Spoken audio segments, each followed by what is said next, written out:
Good morning, Har Har Mahadev. સ્વાગત છે મારા નવા બ્લોગમાં. તો ગાઈસ જુઓ, આજે માતાજીની નવરાત્રી ચાલુ થઈ છે. તો નવરાત્રીના સૌને જય માતાજી, જય શ્રી કૃષ્ણ. તો ગાઈસ હું તમને માતાજીની અખંડ જ્યોત આપણે 9 દિવસ રાખવાના છીએ અને માતાજીની પૂજા પણ થઈ ગઈ. આજ તો વહેલા ઉઠી હતી 6 વાગે. તો માતાજીની પૂજા, નાવા ધોવાનું બધું થઈ ગયું. હવે જવાનું હું નોકરી. તો એકવાર માતાજીની અખંડ જ્યોતના તમે લોકો દર્શન કરી લો અને માતાજીને પ્રાર્થના કરજો કે સૌનું માતાજી સારું કરે. હર કોઈ મનોકામના તમારી અંદર દિલમાં હોય એ માતાજી આગળ પ્રાર્થના કરજો, દશામાં આગળ, કે માતાજી મારી હર કોઈ મનોકામના પૂરી કરે. બધાની આશા માતાજી પૂરી કરે. મારી તો કરે જ છે. બહુ બધી વાતો હોય આપણે માતાજીની પાસે કરીશું. દર્શન કરાવું. તો ગાઈસ, આ છે માતાજીની અખંડ જ્યોત. આજે પૂજા થઈ ગઈ માતાજીની.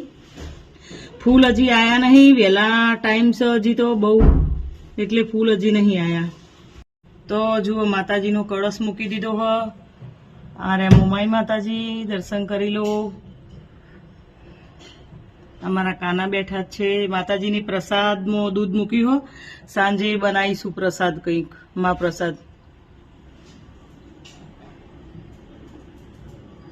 19/3/2026 ને માતાજીનું પહેલું નોરતું એકમ. તો ગાઈસ, મારો બ્લોગ તો તમે જુઓ કે ના જુઓ એનું કોઈ ટેન્શન નહીં, પણ 9 દિવસ એવું નહીં કે બ્લોગ બતાવવા માટે કહું, પણ ઘેર બેઠા, ઘરમાં જ બેઠા બેઠા તમે માતાજીના 9 દિવસ અખંડ જ્યોતના દર્શન કરવા માંગતા હોય તો મારો એક પણ બ્લોગ ચૂકતા નહીં. માતાજીને 9 દિવસ આપણે અખંડ જ્યોતના દર્શન તમને કરાવીશું.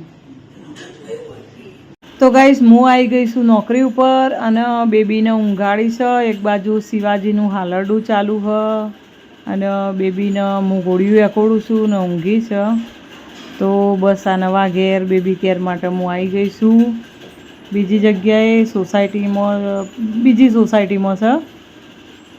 તો બસ જુઓ, બેબી ઊંઘે છે, નાની જ છે. ઘરમાં ફર્નિચરનું પીઓપીનું કામ ચાલુ હોય. ક્રિશે મને વિડીયો મોકલ્યો.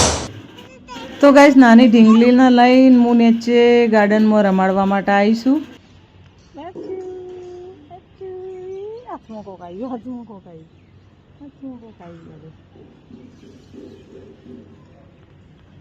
તો ગાઈસ જુઓ, અહીંયાનું ગાર્ડન કેટલું મસ્ત. સોસાયટી બી મસ્ત હોય ને ગાર્ડન બી એટલું મસ્ત હોય ને, છોકરાઓને રમવાની મજા આવે એવું બધું. આજે નોકરીનો દિવસ કંઈક આવો રહ્યો આપણો. કેટલી નાની છે, 7 મહિનાની છે. ઓને રમાડવાની છે. હવે અત્યારે ગાર્ડનમાં રમાડવા લઈને આવીશું. જોઈને બધો ફ્રેન્ડો બતાવ. આ એના ફ્રેન્ડ. તો ગાઈસ જુઓ, ઘડિયાળમાં વાગી ગયા છે, કેટલા વાગ્યા છે? 6:27 થઈ છે.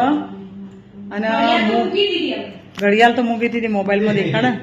તો આપણે બનાવીએ છીએ મસ્ત કડક મીઠી ચા, મારી માનસીની. માનસી કે મારા પીવી છે. અને જુઓ ફર્નિચરનું કોમ કેટલા આવ્યું બતાવો. ફર્નિચર નહીં હો, પીઓપી. જુઓ અમારા ઘરની હાલત અત્યારે હાલ કેવી છે. આ ચાલો સાફ કર્યું એટલે નહીં. આ ચાલ નકર કેવું થયું કોણ રીતે રાખવાનું. તમે જુઓ ને બહાર વાતાવરણ કેવું થયું છે. બહાર એટલો વરસાદ ને પવન તો ગજબ વગરનો. વાદળો જુએ હાકે રહી રહ્યો હેડ ને. જો દેખાય કેવો પવન અવાજ આવતો હશે. જો જોરદાર બધું વાતાવરણ એવું થયું હોય ને. હું કઈ જગ્યાએ નોકરી કરું ખબર બતાવું. આ રહી અમારી સોસાયટી છે, આ બાજુમાં. અને પેલો દૂર કલર દેખાય, ગ્રીન ને બધું પિંક જેવો, કેવો કહેવાય, કેસરી જેવો. એ હા, એમાં હું નોકરી કરવા જાઉં. એટલે મારા અહીં થઈને આમ જવાનું. અને પહેલી નોકરી હતી ને સોસાયટીમાં હતી, એટલે થોડો ફાયદો રહેતો હતો મારે. મજા આવે, એટલે ફાયદો એટલે ત્યાં દૂર નહોતું જવું પડતું, મજા આવતી. આ થોડું હેડવું પડશે, સારું પણ શરીર સારું રહે. સારું મને તો એમ થાય કે મારું વજન તો ઉતરે થોડો. ડાયટિંગ ફાઇટિંગ કોઈ કરવું ના પડે. ચલો ચા બનાવીએ, ચા પીએ. જુઓ રાતના વાગી ગયા 10:42 થઈ ગયો. જમવાનું બધું પતી ગયું, જમી લીધું બધાએ. અને માતાજીનો પ્રસાદ આજે મેં બનાવ્યો નહીં, કારણ કે ઘરમાં કોઈ બનાવાય એવું જ નહીં. બધું ભરીને સામાન બધું આડોવડું મૂકી દીધું હો. તો ગમે ત્યારે માતાજીનો 9 દિવસમાં બનાવીશું બધું વ્યવસ્થિત કરીને. એવો તો માનસીના ઘેર બનાવી આવીશું થોડો ટાઈમ કાઢીને. તો આ તો આજનો બ્લોગ, આજનો નોકરીનો દિવસ કંઈક મેં તમને બતાવ્યું. બસ આવો રહ્યો. બ્લોગ જોતા રહેજો મારા. થેન્ક યુ બ્લોગ જોવા માટે. Bye, good night.